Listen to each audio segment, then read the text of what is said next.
आपल्या महाराष्ट्रातली सगळ्यात अपेक्स इन्स्टिट्यूट आहे, तर ती टाटा रुग्णालय मुंबई आहे. त्यानंतर मला असं वाटतं, की छत्रपती संभाजीनगरमधलं राज्य कर्करोग संस्था, जी आपली शासकीय कर्करोग रुग्णालय आहे, हे आहे. त्याच्यानंतर नागपूरला सुद्धा कॅन्सर रुग्णालय आहे. रिजनल कॅन्सर इन्स्टिट्यूट्स आहेत.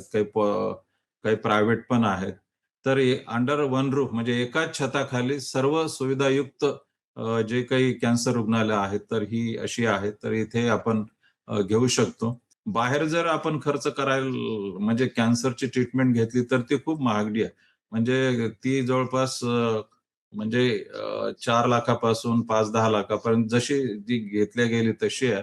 परंतु आपल्या सर्व शासकीय कर्करोग रुग्णालयांमध्ये अ, महात्मा ज्योतिराव फुले जनआरोग्य योजनेच्या माध्यमातून आणि आता आयुष्यमान भारत आणि इतर सर्व ज्या काही योजना आहेत शासनाच्या त्याच्या माध्यमातून ही सर्व ट्रीटमेंट ही फ्री होऊ शकते. मोफत दिल्या जाते. मोफत आहे.